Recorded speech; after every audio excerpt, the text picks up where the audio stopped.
27. Advances in biotechnology were helping people improve their physical and mental abilities to an amazing degree. Provided, of course, they had enough money. A new breed of people was emerging, half human, half machine. And in Detroit, at least, not everyone was happy to see it. I'd just landed a job as head of security at Sarif Industries, a cutting-edge biotech firm.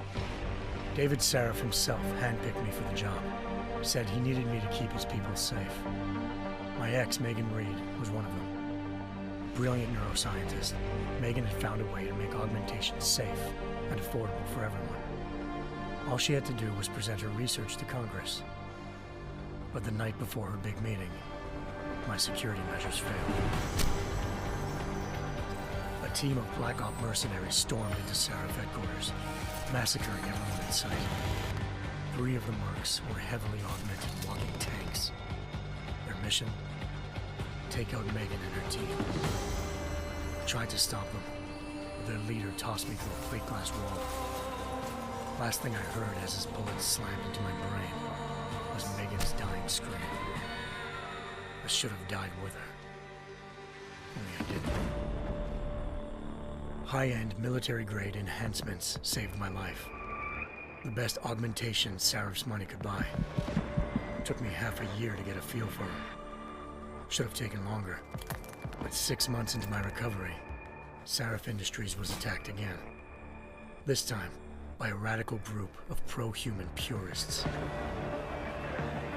Violent, militant, and fanatically opposed to human augmentation. They claimed to be members of Humanity Front, a non-profit organization that wanted the UN to limit biotechnology research. The thugs broke into Sarif's factory and found machinists working overtime on a top-secret military augment called the Typhoon.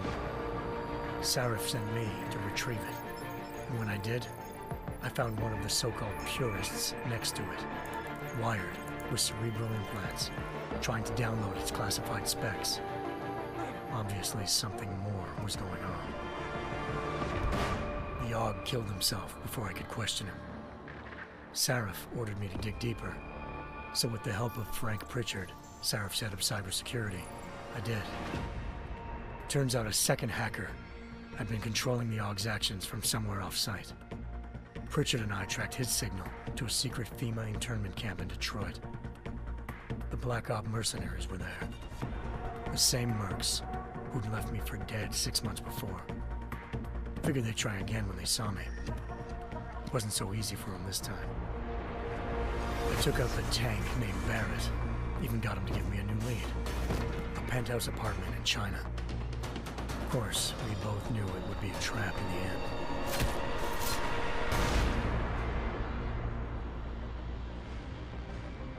Hengsha Island, China. Home to a city so crowded, they had to build a second city on top of it. Trying to find clues in Hengsha wouldn't be easy. Lucky for me, I wasn't alone. Farida Malik, Sarif Industries' ace pilot, had lived in Hengsha before. A good person to have on your side. She knew enough about the place to get me around. Malik dropped me in the lower city, close to the penthouse Barrett had told me about. Bell Tower Associates, a private security firm under contract to the Chinese government, had agents tossing the suite when I arrived. Just not for the reason I'd been expecting.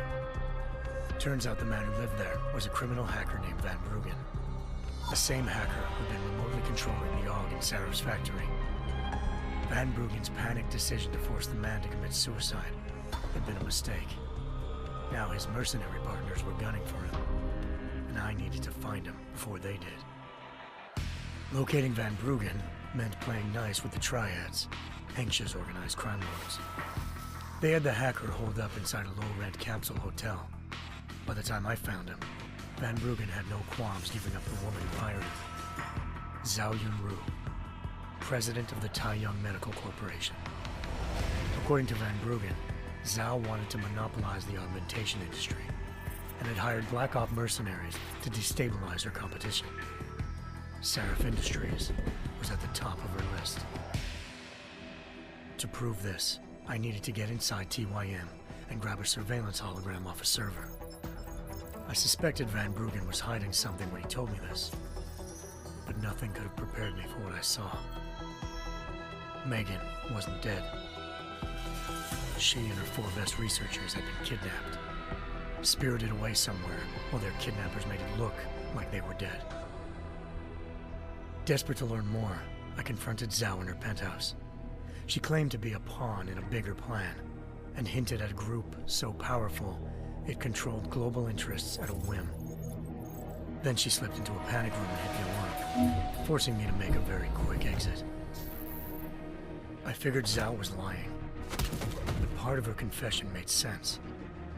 David Sarif had been worried about his people. So worried, he'd required all of them to have subdermal locator devices surgically implanted. The GPOs would have been broadcasting the day of the attack. But Zhao said a single call to Picus, the world's leader in global 24-hour satellite news, had turned those signals off. I needed to fly to Picus headquarters in Montreal if I wanted to learn more.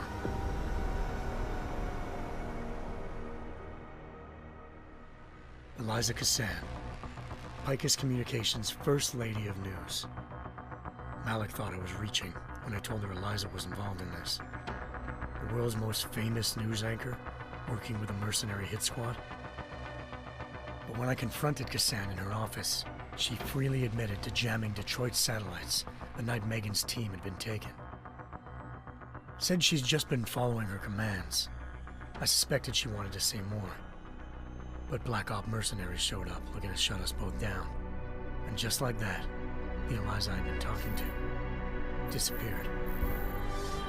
The Mercs were led by an augmented killer I crossed paths with twice before, Fedorova, a woman who'd made silence her best friend. She waited for me to track Eliza's transmission to a secret server room underneath the Picus complex, then jumped me from behind. A deadly fight ensued. I made sure she never moved silently again. With Fedorova down and no one left to keep Eliza quiet, she reappeared. Turns out Picus's First Lady of News wasn't a lady at all. She was a sophisticated AI program, engineered to monitor data streams and control what people believed. Eliza told me the Mercs had brought in a Humanity Front doctor named Isaiah Sandoval to remove the scientist's implanted tracking devices while Detroit's satellites were down. She also told me to speak to David Sarif if I wanted to learn more. By the time Malik and I got back to Detroit, tensions between normal and augmented citizens had reached a flashpoint. Riots were breaking out in several cities, and the UN was being urged to intervene. Sarif was trying hard to convince Hugh Darrow, the inventor turned philanthropist who'd once been a leading proponent of enhancement technologies, to help stop a possible regulatory vote. Sarif had a lot riding on Darrow. Megan's discovery would have given millions of people the chance to evolve beyond their normal human abilities, and at the same time catapulted Sarif Industries to the top of the Fortune 500. According to Sarif, Megan's kidnappers knew this, and didn't want people evolving unless they controlled how it was done. He called his enemies Illuminati, and urged me to keep searching. Determined to do so, I tracked down Sandoval via America's most outspoken augmentation opponent, Bill Taggart, Sandoval's boss and founder of Humanity Front. Sandoval admitted to operating on Megan's team when I confronted him, but said he hadn't removed their GPLs. He'd merely switched them to a different frequency. Pritchard was able to trace one of the signals to China. Malik and I immediately took off in pursuit. Unfortunately, the Illuminati were one step ahead.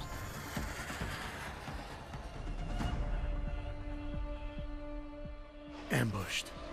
Shot out of the sky by Bell Tower Associates, seconds after entering Hengsha's airspace. Malik's piloting skills saved me. After a tense and bitter struggle, I escaped into Lower Hengsha. The tracking signal I was following led straight to the Triads, or more specifically, to the augmented arm of Tong Si-hung, leader of a gang of augmentation harvesters. Tong said they'd taken the arm off a corpse, which Bell Tower had left at their door, meaning at least one of Sarif's scientists was dead. Maybe not the rest of them, though. Tong pointed me to a port used for human trafficking and helped me slip aboard a bell tower ship. It was sailing to Rifleman Bank Station, a military base in the South China Sea. Bell Tower was holding kidnapped civilians as prisoners there, and using them to perfect the Hyron Project, a human-computer interface that left most of its test subjects dead. My search for Megan would have ended then, if not for a mysterious ally named Quinn. In exchange for my help exposing Bell Tower, he slipped me aboard a second ship headed to Singapore, and an Illuminati-run biotech facility called Omega Ranch. 3 of Seraph's scientists were there, forced by their captors to create a technology capable of remotely shutting down augmented abilities. Thanks to an emergency recall notice issued by the World Health Organization, millions of people all over the world already had the biochip installed. With the help of the scientists, I tracked Megan to a private section of the ranch. There, I ran into Yaron Namir, the walking tank who'd put a bullet in my brain the first time we met. He'd teamed up with Zhao and was hoping to catch me off guard. Their little ambush didn't work. I found Megan in a suite belonging to Hugh Darrow, the billionaire philanthropist who'd Seraph had called on for help. Darrow had convinced her to go along with the biochip plan by promising to sabotage the tech. As she was explaining this, Darrow appeared in a global broadcast, telling the world that augmentations would be the death of mankind. Then he activated the biochips to prove his point.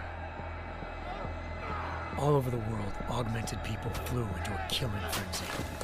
Darrow had betrayed everyone, and it was up to me to set things right. To do it, I had to reach Panchaea, a massive installation in the Arctic Ocean. As I raced through corridors built by an all-augmented workforce, I saw death and destruction firsthand. By the time I shut down Darrow's broadcast, I knew the damage he'd done. Still, humanity's future remained unclear. How would the world react to this sabotage? Would people ever regain their faith in augmentations again? What would be the Illuminati's next move?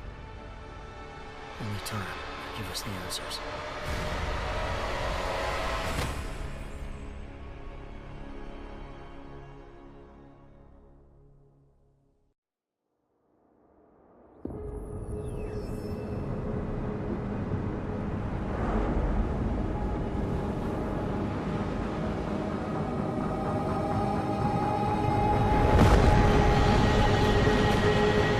I once thought I could save the world. Now look at it.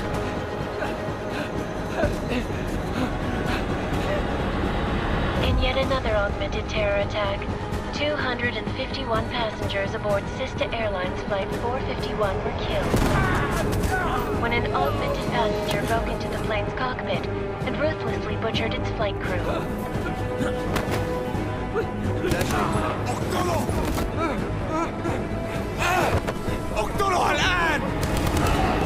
Details recovered from the black box recorder suggest that the man may have been suffering flashbacks to the AUG incident.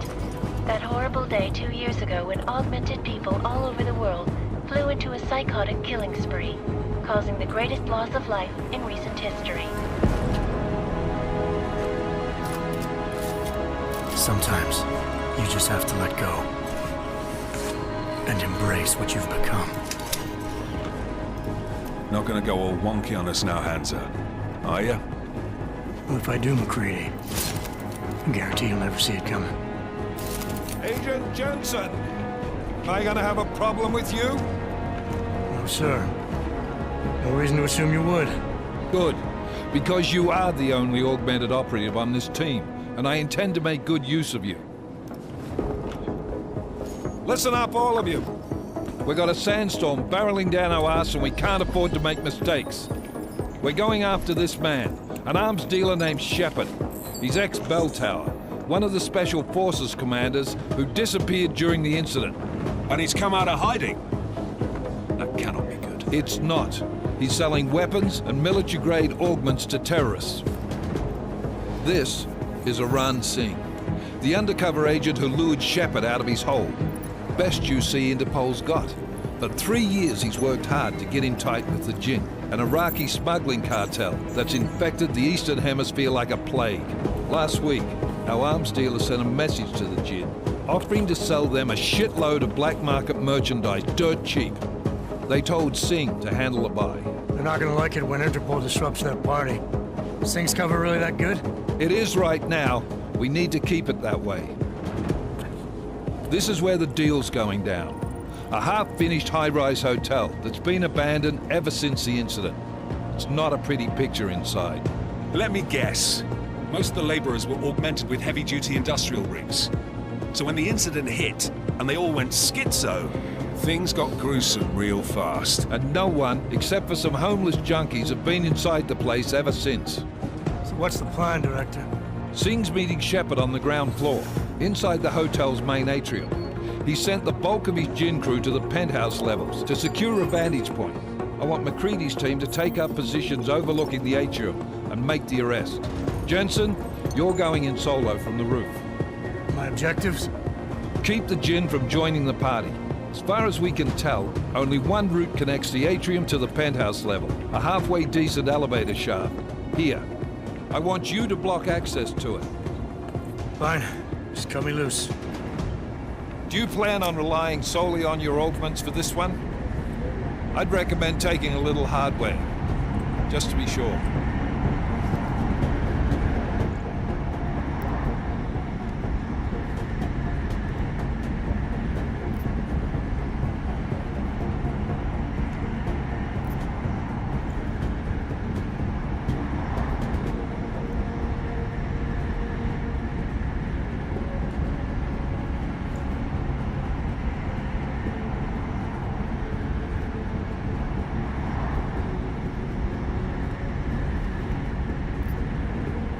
I'm not leaving my six exposed. Give me something lethal. Your call, but Singh's undercover in all this. So watch your fucking sights. What about range? There's lots of wide spaces and high ceilings in there, but a number of tight and constrained rooms too. So it's a crapshoot, really.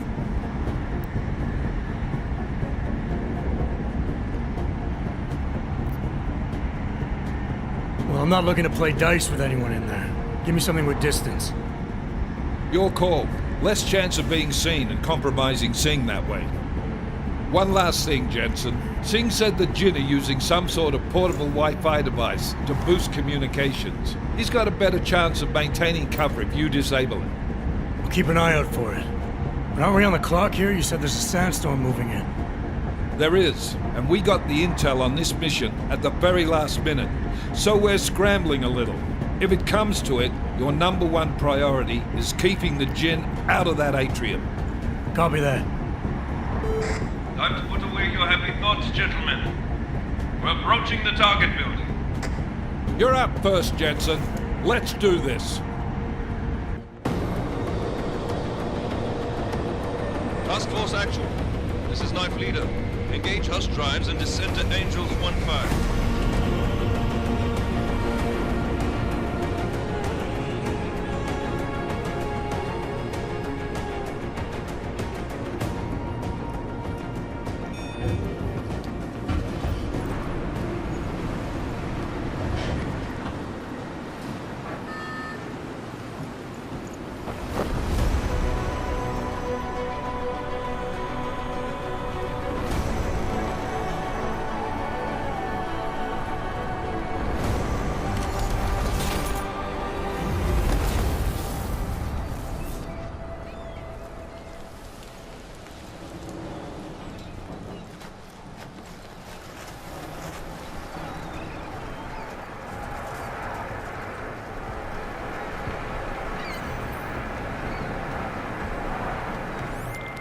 Team leader, this is Jensen. I'm on the roof.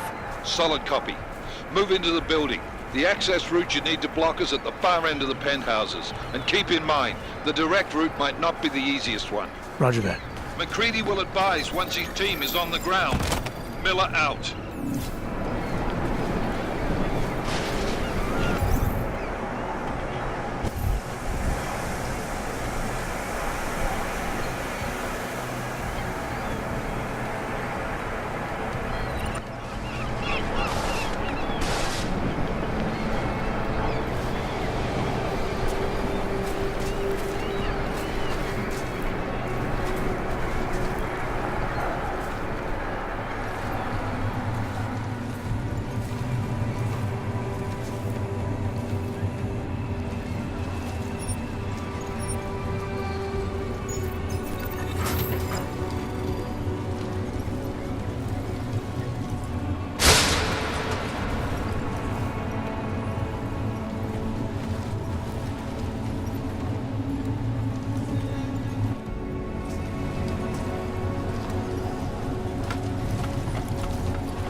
Jensen, we're moving through... Oh, fuck! What's wrong? The Jinn have got a few Jennies up and running. Gonna have to hack keypads. Should enjoy it, McCready. They have colors and shapes. Just remember, red means bad. Fuck you.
Anomaly detected. Trace program initiated.